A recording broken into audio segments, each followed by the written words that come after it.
Oke, selamat sore adik-adik mahasiswa. Kita ketemu lagi di pertemuan kelima pada mata kuliah ini. Dan jangan lupa untuk mengisi daftar hadir di Siakat. Dan ini pertemuan terakhir kita sebelum hari raya, jadi ini masih bulan puasa. Jadi tetap nanti pakai recording ya. Sambil menunggu teman-teman siap ya, nanti kita tunggu sebentar. Nanti kita lanjutkan di kuliah.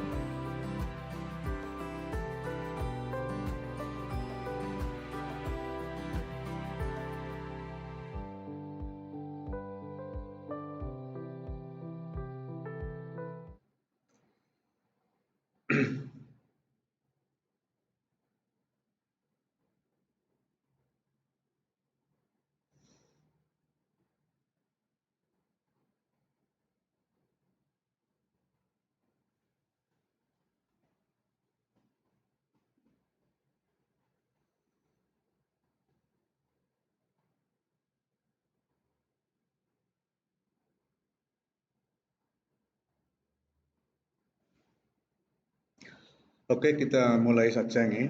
Jadi pada pertemuan kelima ini, pokok bahasan kita adalah pusat pendapatan dan pusat biaya. Pusat pendapatan dan pusat biaya. Jadi pada pertemuan kelima ini, kemampuan akhir yang diharapkan adalah mampu menjelaskan pusat pertanggungjawaban pendapatan dan biaya. Pada akhir pembelajaran ini mahasiswa harus bisa memahami bagaimana atau bisa dari mana pusat pendapatan itu dan di mana pusat biaya itu. Kita lanjut definisi dari pusat pertanggungjawaban. Pusat pertanggungjawaban adalah struktur sistem pengendalian dan pemberian tanggung jawab kepada subunit organisasi yang mencerminkan strategi organisasi. Jadi kalau struktur organisasi kemarin kita sudah bahas ya, jadi nanti Anda kembali ke sana kemudian melihat pusat tanggung jawab adalah struktur sistem pengendalian. Kemudian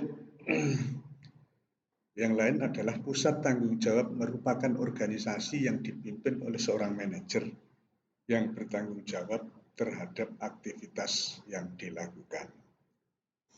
Jadi manajerlah yang bertanggung jawab terhadap pusat tanggung jawab dari organisasi itu. Jadi sifat dari pusat tanggung jawab itu merupakan muncul guna mewujudkan satu atau lebih maksud yang disebut dengan cita-cita.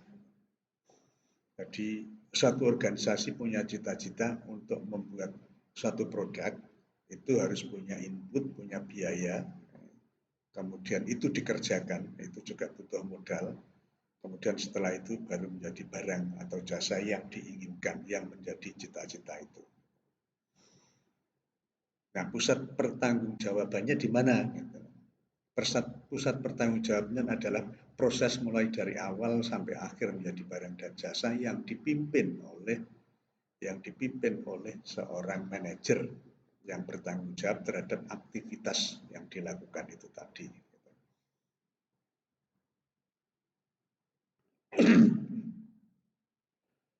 Sifat pusat tanggung jawab di samping bisa dijelaskan seperti yang digambar tadi ya, digambar di atas, menunjukkan pusat tanggung jawab menerima masukan dalam bentuk bahan baku.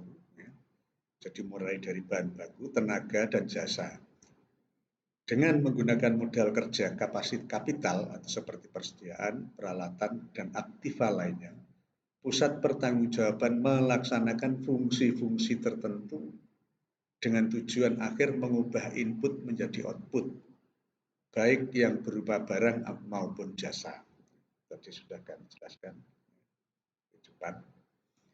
Kemudian manajemen memastikan hubungan yang optimal antara input dan output.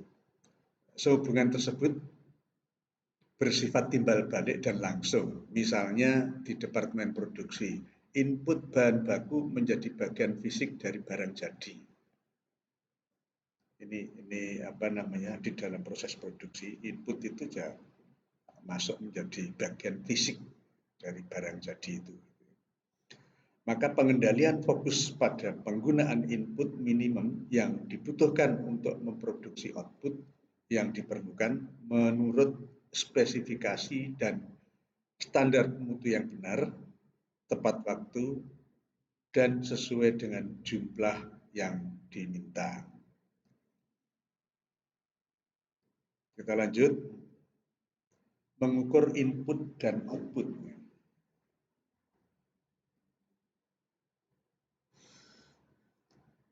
Input yang digunakan oleh pusat pertanggungjawaban dapat dinyatakan dalam ukuran fisik seperti jam kerja, atau liter, atau kilo, atau minyak, atau rem kertas satu, rem kertas itu, dan atau KWH kalau listrik gitu ya. Dalam pengendalian manajemen, satuan kuantitas tersebut kemudian diterjemahkan ke dalam satuan moneter. Jadi satuan kuantitas itu diterjemahkan dalam bentuk uang. Gitu. Ukuran listrik berapa kWh, itu per kWh-nya berapa rupiah. Gitu. Kemudian 1 liter itu diterjemahkan di dalam rupiah berapa, kalau minyak berapa, kalau bensin berapa, kalau air berapa, kalau mineral berapa, dan sebagainya. Nilai uang dari input tertentu biasanya dihitung dengan mengalihkan kuantitas fisik dengan harga per unitnya. Selanjutnya, jumlah tersebut disebut sebagai biaya, yaitu suatu ukuran moneter dari jumlah sumber daya yang digunakan oleh suatu pusat pertanggungjawaban dari input menjadi output. Adapun biaya dalam input ini dicontohkan sebagai biaya aktivitas penelitian dan pengembangan. Ini yang input, biaya inputnya ya. Biaya penelitian, pelatihan SDM, biaya periklanan, dan biaya promosi penjualan. Itu masuk ke input pertanggungjawaban itu tadi.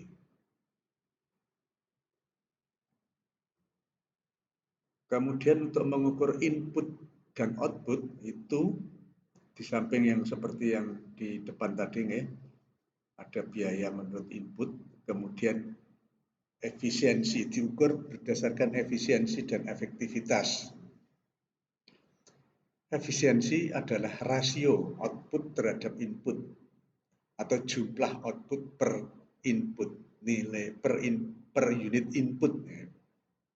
Jadi itu efisien, nilai terendah, rasio terendah dari output terhadap input. Jadi kalau unit A akan dikatakan lebih efisien dibandingkan dengan unit B karena sumber daya yang digunakan unit A lebih sedikit daripada sumber daya yang digunakan oleh unit B. Itu berarti lebih efisien. Kemudian dalam pusat pertanggungjawaban efisiensi diukur dengan cara membandingkan biaya aktual dengan standar, di mana biaya-biaya tersebut harus dinyatakan dalam output yang terukur. Efektivitas ditentukan oleh hubungan antara output yang dihasilkan oleh suatu pusat pertanggungjawaban dengan tujuannya. Semakin besar output yang dikontribusikan terhadap tujuan, maka semakin efektiflah unit tersebut. Kita lanjut. Fungsi kontroler ya.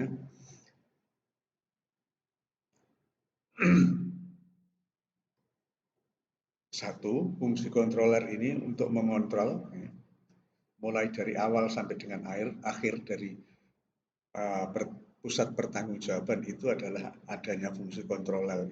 Jadi kalau ini dilakukan, fungsi pertanggungjawabannya bisa dikerjakan dengan baik. Fungsi controller untuk merancang dan mengoperasikan informasi serta sistem pengendalian. Jadi fungsi controller itu harus dirancang untuk mengoperasikan informasi serta sistem pengendalian yang dimaksud, sehingga semua unit yang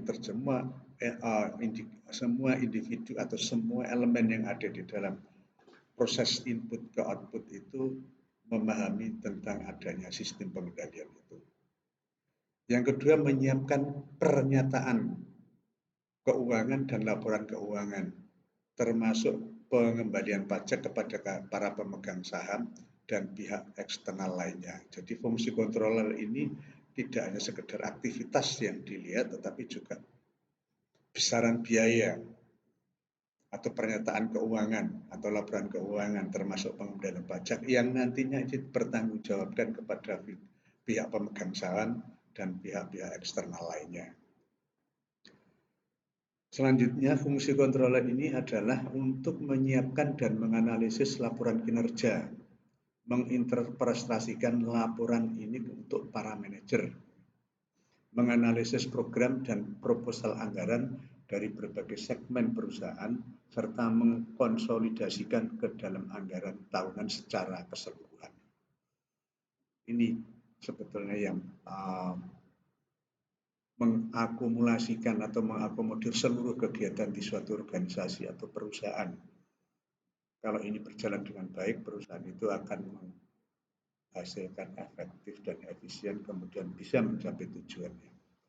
Kemudian fungsi lain daripada fungsi controller adalah melakukan supervisi audit internal dan mencatat prosedur pengendalian untuk menjamin validitas informal, menetapkan pengamanan yang memadai terhadap pencurian dan kecurangan, serta menjalankan audit operasional. Tadi sudah kami sampaikan ya, melaksanakan supervisi audit internal tidak hanya sekedar keuangan tetapi juga operasional ya. Kegiatan operasional dari output menjadi input menjadi output. Kemudian selanjutnya fungsi kontrol lainnya adalah mengembangkan personal dalam organisasi, pengendali dan berpartisipasi dalam pendidikan personal manajemen dalam kaitannya dengan fungsi pengendali. Sampai di sini, nanti kalau ada pertanyaan silahkan ditanyakan lewat WA Group. Jadi karena rekaman, jadi kita bisa saling komunikasi. Efisiensi dan efektivitas. Tadi di atas sudah disinggung sedikit tentang efisiensi dan efektivitas. Itu saling terkait satu sama lain. Efisiensi dan efektivitas saling terkait satu sama lain. Suatu pusat pertanggungjawaban yang menjalankan tugasnya dengan konsumsi terendah atau sumber daya terendah mungkin akan efisien.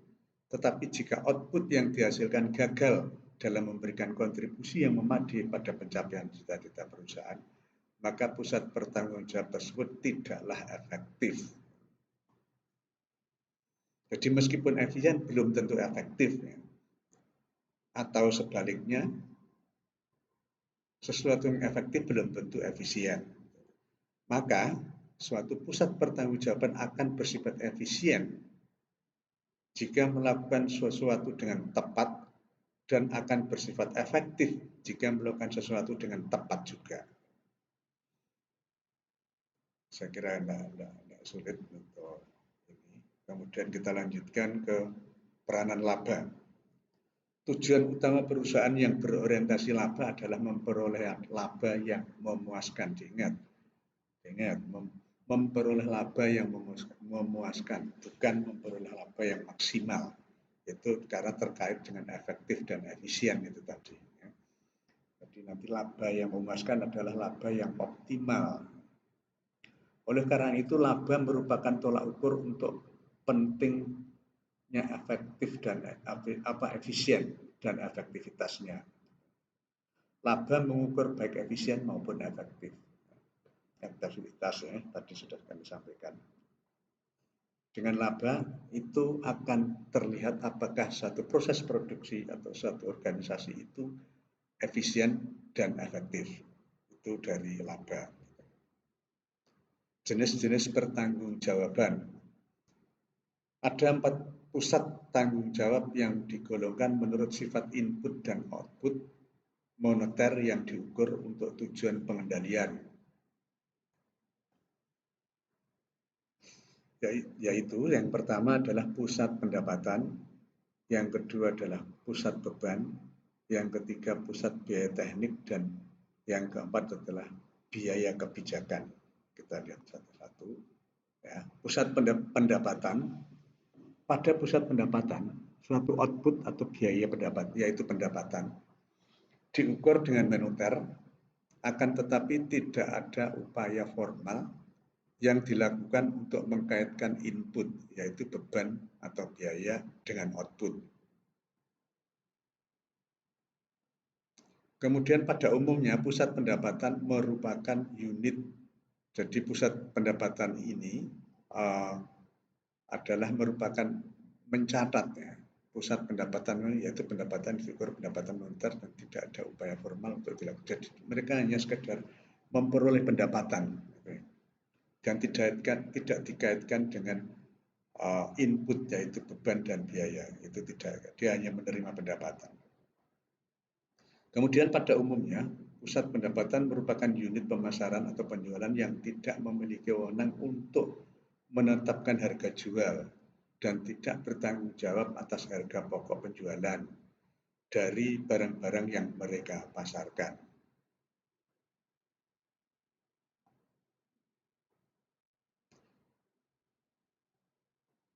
Penjualan atau pesanan aktual diukur terhadap anggaran dan kuota, dan manajer dianggap bertanggung jawab atas beban yang terjadi secara langsung di dalam unitnya. Akan tetapi ukuran utamanya adalah pendapatan.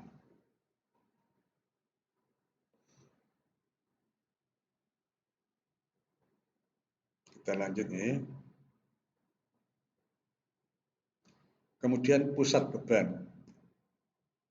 Kalau tadi di dalam mengukur atau jenis-jenis tanggung jawab itu ada pusat pendapatan, kemudian ada pusat beban. Pusat beban adalah pusat tanggung jawab yang inputnya diukur secara moneter, namun outputnya tidak. Ada 2 jenis umum dari pusat beban. Yang pertama adalah biaya teknik, adalah biaya yang jumlahnya secara tepat dan memadai dapat diestimasikan dengan keadaan yang wajar. Misalnya biaya bahan baku, komponen, perlengkapan. Biaya-biaya tersebut ada ciri-cirinya di pusat biaya teknik. Yang pertama adalah input dapat diukur secara moneter, input dapat diukur secara teknik, jumlah rupiah optimum atau input yang dibutuhkan untuk satu unit output dapat ditentukan. Kemudian pusat beban teknik biasanya ditemukan dalam operasi manufaktur, pergudangan, dan distribusi serta yang lain-lain. Di suatu pusat beban teknik, output dikalikan dengan biaya standar dari setiap unit mengukur biaya standar dari produk jadi. Selisih biaya standar dengan biaya aktual mencerminkan efisiensi dari pusat beban yang sedang diukur.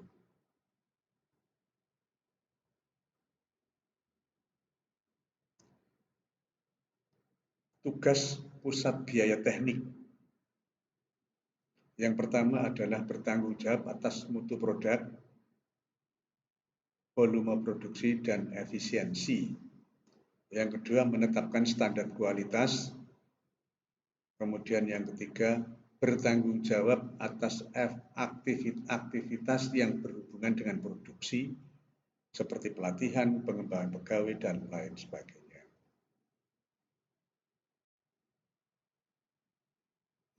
Kita lanjut. Biaya kebijakan. Yang keempat ini tadi ada pusat-pusat biaya kebijakan. adalah biaya yang dikeluarkan tergantung pada penilaian manajemen atas jumlah yang memadai dalam kondisi tertentu. Seperti pusat beban kebijakan meliputi unit administrasi dan pendukung seperti akuntansi, hukum, hubungan industrial, hubungan masyarakat, sumber daya manusia, aktivitas pemasaran. Jadi output biaya ini tidak bisa diukur secara moneter. Kemudian kebijakan merupakan keputusan pihak manajemen yang berkaitan dengan kebijakan tertentu, apakah akan menyamai atau melampaui upaya pemasaran yang dilakukan oleh para pesaing atau tingkat pelayanan, perencanaan keuangan, dan aktivitas lainnya. Di suatu pusat beban kebijakan, selisih antara anggaran dan biaya yang sesungguhnya bukanlah ukuran efisiensi. Jadi, seperti disampaikan tadi, efisiensi adalah perbandingan antara output dan input. Kemudian pada hakikatnya, hal tersebut hanya merupakan selisih antara input yang dianggarkan dan output yang sesungguhnya. Kita lanjut. Ciri-ciri pengendalian umum. Penyusunan anggaran membuat keputusan anggaran untuk pusat beban kebijakan yang terpisah dari pusat beban teknis. Selanjutnya, manajemen menentukan apakah anggaran operasi yang diajukan bisa mencerminkan biaya per unit dari pelaksanaan tugas secara efisien. Kemudian selanjutnya yang menjadi perhatian utama bukan volume, karena hal tersebut sebagian ditentukan oleh tindakan yang diambil oleh pusat pertanggungjawaban yang lain.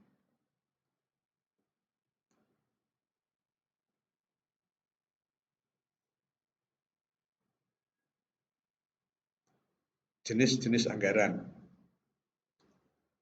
Ada beberapa jenis anggaran yang akan kita pelajari di sini adalah yang pertama adalah jenis anggaran inkremental. Dalam model ini, tingkat biaya sekarang dari pusat beban kebijakan dipakai sebagai titik awal. Jumlah ini disesuaikan dengan tingkat inflasi, perubahan beban pekerjaan, dan lain sebagainya. Pembuatan anggaran inkremental mempunyai kekurangan, mempunyai kelemahan, yaitu tingkat pengeluaran yang ada dari pusat beban kebijakan diterima atau tidak dikaji ulang secara proses pembuatan anggaran. Jadi para manajer pusat beban ini biasanya ingin meningkatkan tingkat pelayanan dan dengan demikian cenderung meminta tambahan sumber daya. Kemudian jenis anggaran ditinjau dari berdasarkan titik nol atau zero based review, suatu pendekatan pembuatan anggaran yang merupakan alternatif adalah membuat analisis menyeluruh dari setiap pusat beban kebijakan pada jadwal yang telah bergulir sehingga semua ditinjau setidaknya setiap 5 tahun. Jadi dikembalikan ke nol lagi gitu istilahnya. Jadi setiap pusat beban atau jadwal harus terus bergulir sehingga semuanya ditinjau setidaknya sekali setiap 5 tahun. Jenis anggaran yang lain adalah variasi biaya. Anggaran pada pusat kebijakan cenderung untuk menyetujui perubahan yang terkait dengan volume penjualan yang antisipasi, seperti menambah atau mengurangi tenaga kerja. Ini akan menambah variasi biaya dan akan memunculkan anggaran. Kemudian anggaran lain adalah jenis pengendalian keuangan. Itu masuk ke jenis anggaran. Pengendalian keuangan dalam pusat kebijakan sangat berbeda dengan pusat beban teknis. Tujuan utama pusat kebijakan adalah untuk mengendalikan biaya dengan mengikut sertakan para manajer guna berperan serta dalam perencanaan. Bersama-sama mendiskusikan langkah apa yang akan diambil dan tingkat usaha yang bagaimana yang tepat untuk masing-masing. Sehingga pengendalian keuangan menjadi hal pokok yang dibahas pada tahap perencanaan sebelum biaya tersebut ditentukan atau terjadi.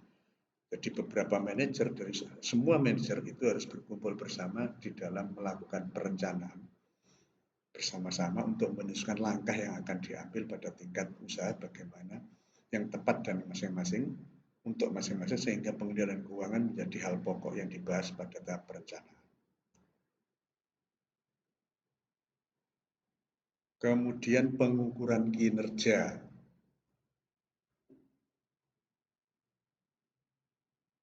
Laporan kinerja bagi pusat beban kebijakan merupakan suatu alat untuk mengevaluasi efisiensi dan dari seorang manajer.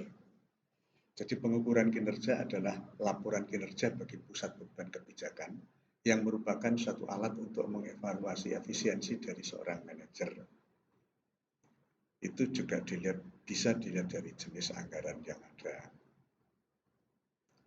Jenis anggaran itu juga mengendalikan secara menyeluruh terhadap pusat beban kebijakan yang dicapai dengan mengukur kinerja non-finansial.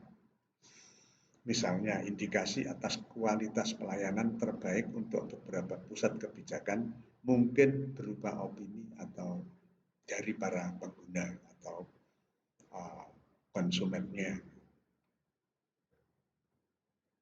Pusat administrasi dan pendukung. Oke, sampai di sini. Nanti kalau ada pertanyaan, sekali lagi silahkan lewat WA Group. Jadi nanti bisa kita beri penjelasan lebih lanjut. Oke, kita lanjutkan. Pusat administrasi dan pendukung. Pengendalian atas biaya administrasi cukup sulit karena yang pertama adalah masalah yang ada dalam pengukuran output. Beberapa aktivitas para staf, seperti perhitungan gaji, merupakan fungsi yang tidak dapat dikuantifikasikan maupun dievaluasi karena output tidak dapat diukur, tidak mungkin untuk menetapkan standar biaya sebagai tolak ukur untuk pengukuran biaya keuangan. Dengan demikian, varian anggaran tidak dapat diinterpretasikan sebagai gambaran kinerja atau efisiensi dan efektivitas.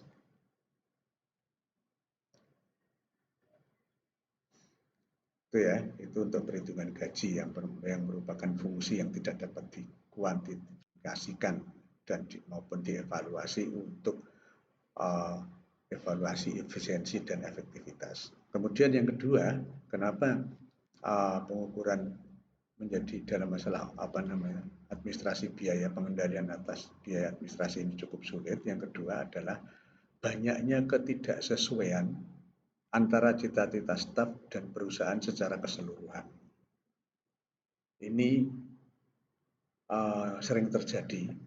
Jadi sebetulnya karena perkembangan situasi sosial sehingga banyak staf itu berpikirnya adalah dia bekerja itu punya hak yang sama dengan pemilik. Nah, itu yang jadi di dalam bekerja itu tidak ada demokrasi ya.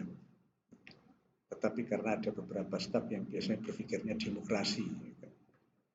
Di dalam bekerja tidak ada demokrasi. Makanya kalau ada staf yang berpikir ada demokrasi itu mestinya cita-citanya berbeda dengan perusahaan secara keseluruhan. Kemudian yang ketiga adalah perusahaan yang besar akan kesulitan dalam mengetahui keselarasan cita-cita staf dan perusahaan karena sulit didapatkan hubungan yang erat antara atasan dan bawahan. Jadi semakin besar perusahaan itu, jarak antara staf dan pimpinan akan menjadi semakin jauh. Kalau perusahaan itu masih kecil, itu biasanya untuk menselaraskan cita-cita antara staf dan perusahaan itu relatif lebih mudah. Meskipun sebetulnya kalau perusahaan besar pun ada cara untuk menyelaraskan cita-cita staf dengan cita-cita perusahaan. Kita lanjut. Dalam pusat administrasi maupun pusat pendukung, dalam pusat administrasi maupun pusat pendukung biasanya terdiri dari satu pos beban dengan usulan anggaran dibandingkan dengan seluruh beban aktual pada tahun yang berjalan. Pusat penelitian dan pengembangan. Permasalahan dalam penelitian dan pengembangan adalah yang pertama, kesulitan dalam menghubungkan hasil yang diperoleh dengan input. Ini penelitian ini memang kesulitan untuk menghubungkan hasil dengan perolehan dengan input. Hasil dari aktivitas penelitian dan pengembangan sangat sulit diukur kualitasnya.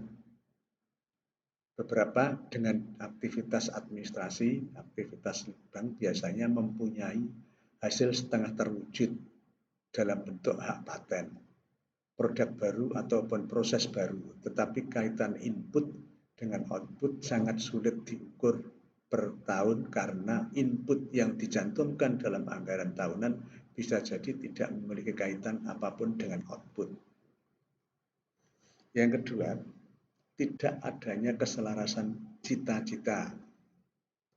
Masalah keselarasan cita-cita di pusat bank memiliki kemiripan dengan masalah yang sama yang terjadi pada pusat administrasi yang di depan tadi. Pengukuran kinerja.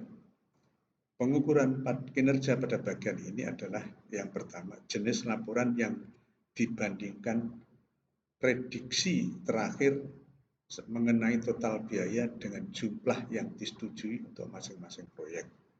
Laporan ini dibuat secara berkala bagi para eksekutif yang mengendalikan pengeluaran untuk kegiatan penelitian guna membantu mereka di dalam memutuskan apakah perlu adanya perubahan daftar proyek yang disepakati.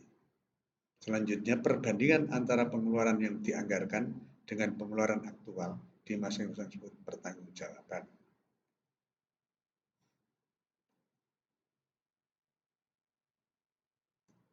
Kemudian pusat pemasaran. Aktivitas dalam pemasaran dapat dibagi ke dalam yang pertama, aktivitas logistik, yaitu aktivitas yang terlibat dalam memindahkan barang dari perusahaan ke pelanggan. Jadi pusat pemasaran adalah aktivitas memindahkan barang dari perusahaan ke pelanggan.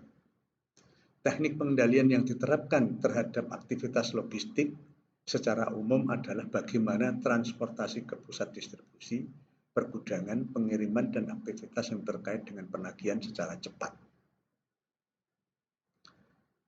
Selanjutnya, aktivitas pemasaran adalah aktivitas yang dilakukan oleh perusahaan untuk memperoleh pesanan. Terdapat dua aktivitas dalam pengendalian biaya pemasaran ini. Yang pertama adalah aktivitas logistik yang biayanya merupakan beban biaya teknik. Yang kedua, penciptaan pendapatan yang dievaluasi dengan cara membandingkan antara pendapatan dengan kuantitas fisik aktual yang dijual baik dengan pendapatan dan unit pengeluaran. Sampai di sini ada pertanyaan. Kalau ada pertanyaan sekali lagi disampaikan di WA Group sehingga semua teman nanti bisa juga mengikuti perkembangan selanjutnya. Dan sebelum pertemuan kelima ini berakhir, ada pengumuman dari perguruan tinggi, perguruan dari kampus, yaitu pengumuman tentang hari libur, hari raya, dan ucapan selamat hari raya. Ini bisa kita akan kembali kuliah lagi nanti setelah tanggal 16 April. Demikian pertemuan sore hari ini, malam hari ini. Selanjutnya kurang lebihnya saya mohon maaf dan selamat beraktivitas. Sekian dan terima kasih.